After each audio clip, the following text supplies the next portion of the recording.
Welcome, everyone. Welcome to Advocates for Change, a show that shines a spotlight on individuals and movements making a real impact, not just in our community, but sometimes in the world. I'm Caroline Shoenberger, your host for this empowering journey. The mission of this show is to inspire change and action, to share stories that resonate with the heart, stories of courage, resilience, and innovation. Advocates for Change is not just a TV show. It's a platform for voices that need to be heard, particularly now, for ideas that need to be explored, and for actions that demand our attention. I'm the Executive Director of the Chicago Public Interest Law Foundation.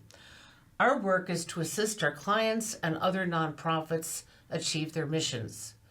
Prior to creating my foundation, I served as the Commissioner of Consumer Services for the City of Chicago, as an Assistant State's Attorney for Cook County, as a faculty member of the Business Department at Harold Washington College, and as the Supervising Attorney of the Immigration Program at the Chicago Legal Clinic.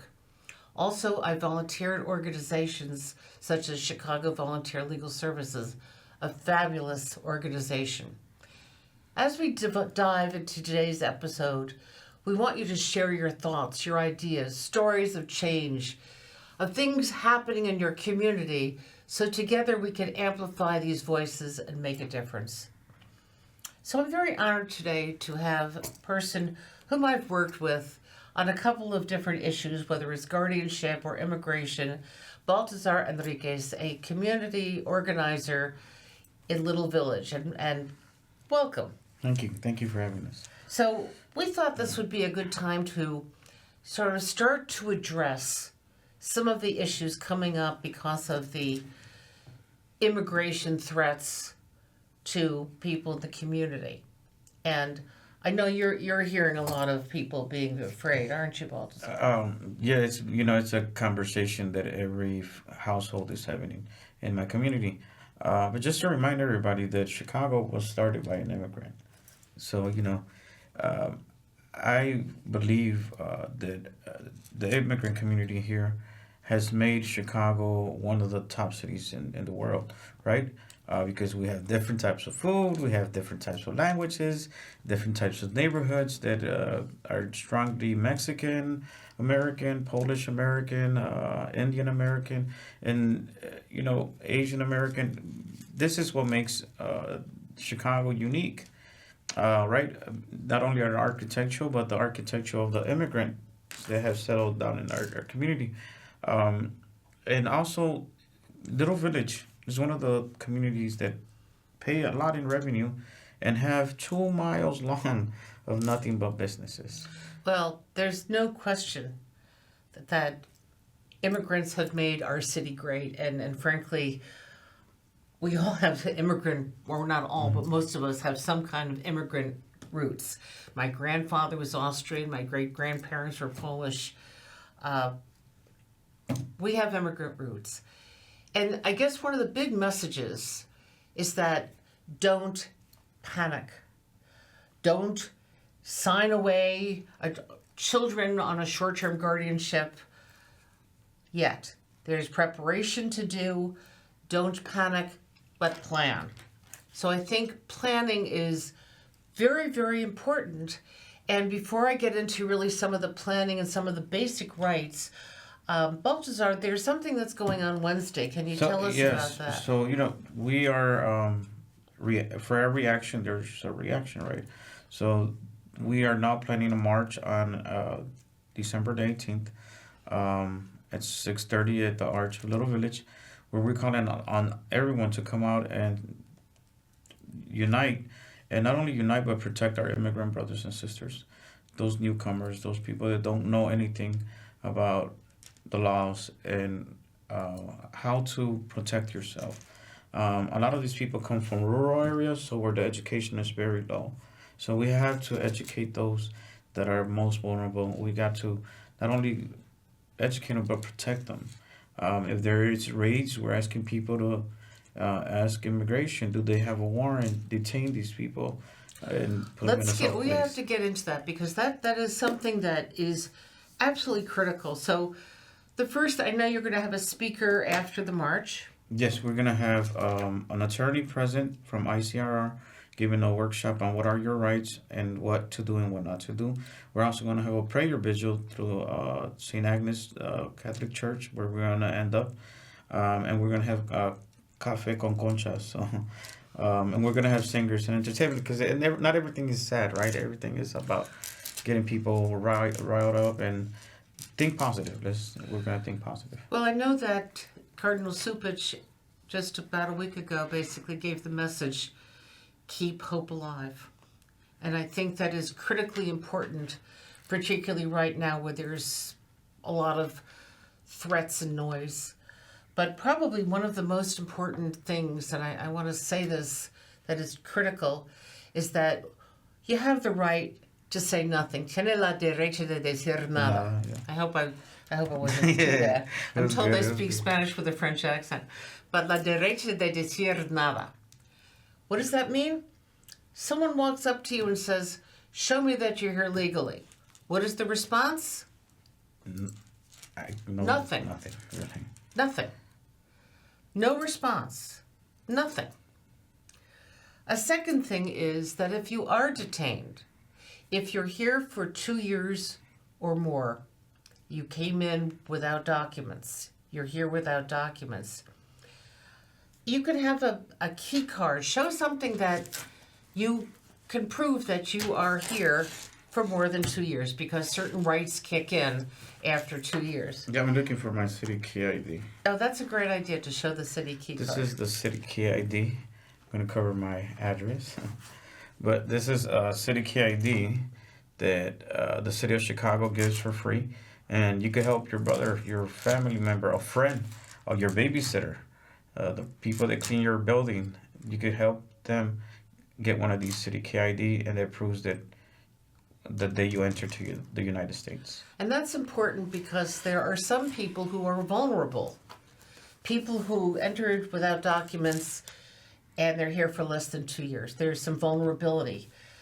People who have been convicted of crimes, but that's going on now for years. They're going to prisons, etc. Our president is a criminal, so well, our soon-to-be president, and you know. Well, he's certainly has some convictions. But it's important, again, because once you can show you're here for 2 years, you have the right to see a judge. Now, you may not have a great defense, but you have the right to try. And you have the right to say, I want to pay a bond. And it'll be interesting to see what... The problem we have right now is we don't really know. We know that they're going to go after people who have been convicted of crimes. We know that they're going to go after people with prior deportation orders. If you fit in those categories, you have lawyers that you work with. Yes. And absolutely, it's crucial that you sit down not with an accredited lay representative. I think a lot of them are wonderful, but we're talking about something a lot deeper. But with a licensed attorney, not a paralegal, certainly not with a notary. The notary publics were famous for doing immigration documents in our neighborhood. So you could always refer your friends to a non-for-profit organization that's not looking after your money. They're looking after your safety. Well, again, I think it's crucial that you get good legal advice because, again, we don't know what's coming, so the best we can do is plan for the worst right now and hope it doesn't happen. So there have been requests for short-term guardianship forms. A short-term guardianship form is good for a year. But you need to know something about the person you're going to give your kids to. Yes, if it's not your brother or your close family member, and you're gonna leave it to a faraway cousin or a friend, you need to be careful who you're leaving your child with.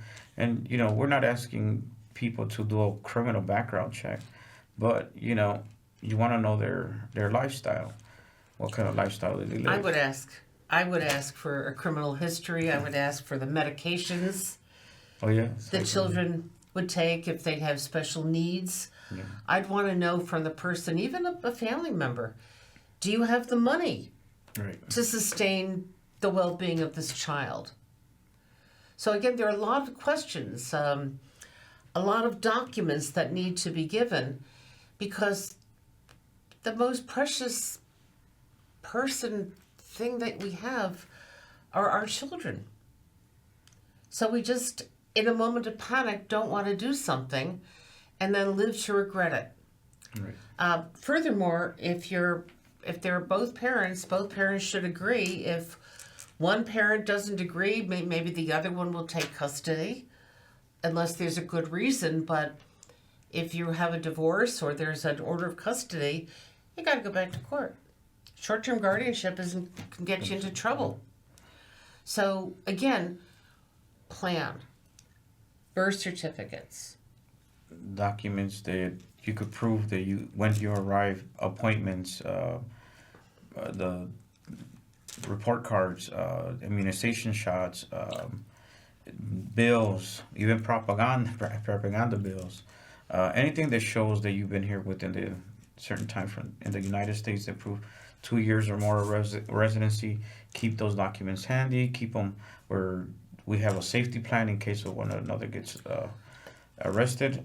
You know where to go to get the documents. I think that's such an important point, to put all the documents together in one place so that you're not and that everyone knows where they are. Yeah. So that you don't have to go hunting. And if you are detained, ask for bond. Don't sign nothing. Don't sign anything. A lot of the prosecutors will be very slick, and they will be slick this time, and say, hey, you've been detained for almost a month here. You want to go home? Sign here. And you're signing an out of deportation document. Well, again, if you are detained, you want a bond. And I don't know how much they're going to be requesting, or even if they are going to be allowing bonds. But generally, you're entitled to a bond. And what is the judge looking at? Well, let's build our case. Right. Do you have children at home? Are you going to disappear into the wilderness? Right. They want to make sure you're going to show up in court. What if your child has special needs? What if you have special needs? Right. This is what you need to tell the prosecutors and the judge hearing your request for a bond. So it's critically important that you get all this information and that you not panic. And it's hard not to. I'm panicked, and I'm probably not on the list to be deported. But it is very hard when these things happen. We all panic, and we're asking people to have phone numbers of organizations that help out. Learn where their offices are at, so you could run directly to where they're at. Make sure you don't put all your life savings on trying to get an attorney. We're saying don't do that. Try to make sure you go again to a not-for-profit. Well, I would be careful. There are some good lawyers out there. Very good lawyers. But again, I would get opinions. I'd have someone do an analysis of my case before I retain them. Right. What a consultation that might cost $200. a couple hundred, but at least and sometimes it's good to get two opinions. Right. Compare, see if they agree, disagree. It's absolutely critical that people do that. But again, asking for a bond, going before a judge, and I know there were lengthy delays. I expect they're going to probably have more immigration judges. But it's important, again, what I keep saying this over again, it's hard not to panic. That's why you have to plan. You have to plan whoever, where does your child go to school, the medications, the doctors. You were mentioning a couple of things, too, that I hadn't thought about. Other family members, all in one place. What do you suggest people tell their children that said, Mommy, I'm afraid you're going to be deported. What's going to happen to me? What do you tell your child? Yeah, this is where we're telling the parents to seek help for the child too. The schools usually have a counselor where they could speak to the counselor, and parents also learn how to be honest with kids. Look, this is the reality of things, that I could be detained and I could be deported, but not be very cold about it. Well, Kinda and say, these but I things. will protect you. Right. Kinda. To give the message, I will protect you. We will plan the what ifs. The what if is going on. And it's amazing how little facts can help a case. I had a case many years ago where someone lied to become a lawful permanent resident and decided to tell the truth and becoming a United States citizen, and were rewarded by being put into deportation court. Well, we discovered, again, she had 4 children, one with special needs. Bad for the family, good for the case. We also found that she had been a victim of domestic violence. Long short is, we were before a good judge and we won. So again, the little things that you may not want to say in public. No one wants to admit before a lot of people I'm a victim of abuse. Right. But if it helps keep you in this country and with your family, do it. And I think also what we are recommending, people that are here legally, that are U.S. citizens, to be a good person, and don't fall into the division that this new government has brought. Immigrants are here cutting your grass, they're doing your maintenance, they're doing roofing, they're doing all the jobs that we don't want to do. Well, I think you brought up a really good point. You know, what's going to happen to the food industry? What's going to happen to the farm industry? Farm industry, the restaurants? What's going to happen to factories, people in factories? People have jobs that American citizens don't want. And, let's be honest with this. Who wants to go pick up oranges at 100 and something degrees? And who wants to go bend over and pick up cabbages and, lettuce and potatoes?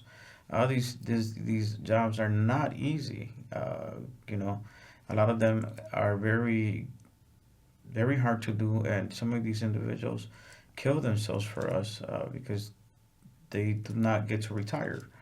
A lot of them, by the age of 60, 70, their health is deteriorating, and they don't even get to enjoy their retirement. Well, again, these comments are not meant as legal advice, but general advice, because every person has different facts, which is why I recommend you talk to an attorney, preferably in a nonprofit, but there are very good for-profit attorneys out there that do a great job. And yes, there are others. Report them to the Attorney Registration and Disciplinary Commission if you have the sadness of a bad lawyer. But even businesses, again, there's a lot that's unknown. ICE, Immigrant Customs Enforcement, can go into a public area, but unless they have a judicial warrant, they can't go into a private area.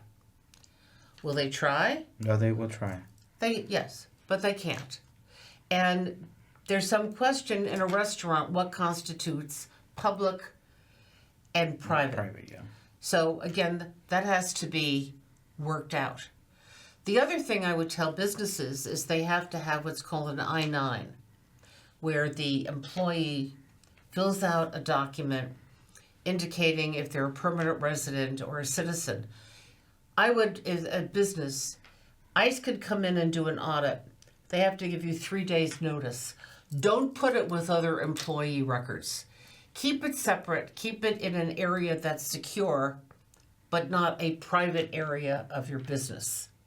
I think that is absolutely critical. I mean, think of all the restaurants, the wonderful restaurants. And a lot of restaurants in Little Village do hire people. They pay them cash. And it's fine because they then do a 1099. But we don't care about your status because we're not hiring you through a paycheck system. We're paying you cash for your service. And, so we don't know your status. We don't Well- want to know your status either. Well, legally, they're required to fill out an I-9. So I understand that the practice may be different than the law, but as a lawyer, I have to say with the laws, if you're a business, you have employees, you got to have them fill out the form. Just don't keep those records in an area that is with other employment records that ICE could say, oh, I want to see that form. Okay. You don't want to do that. So I know there are a lot of cash there. There are other ways that calling someone an independent contractor. There are other ways that people, businesses deal with the immigration. And, one of the easy ways to solve the problem, there's something called registration. If you can prove you're here before 1972, you're a lawful permanent resident. Okay. Change the age. Change the age. Change the year.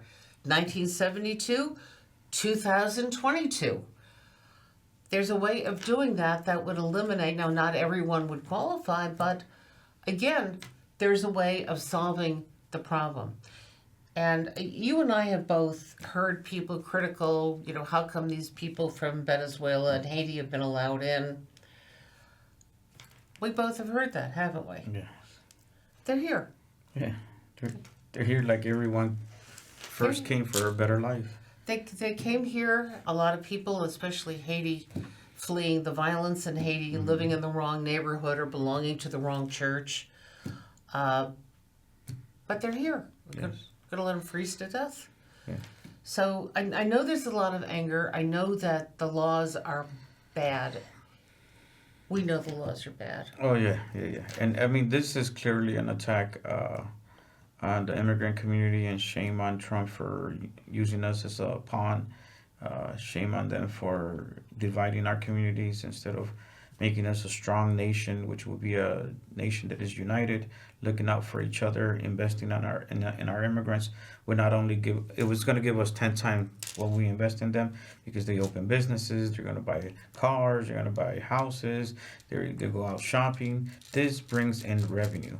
If we invest in them, trust me, we'll get back 10 times what we invested. We've seen it in Detroit. We've seen it in other neighborhoods that have been abandoned. And trust me, we could revive America with these new immigrants by investing on them and supporting them. Well, I just think it's very sad that the immigrant community has been demonized. Yes. I think it is tragic and will not go down well in our history. Again, so I think some of the takeaways, again, is don't panic, plan. Yes. You have the right to say nothing. La derecha de decir nada. Proof you're here for 2 years, and the right to request a bond hearing if you're detained and to see a judge. Someone comes to your restaurant, they want to go into the kitchen. Do they have a judicial order, not just an ICE order? A judge has to issue the order. People should put their items, their documents in one place. In any event, Baltazar, thank you very much. Thank you very We much. don't always agree, but we have certainly we agree on the fact that it is critical to the future of our country that we protect the immigrant population. Yes, ma'am. Thank you so much. Thank you.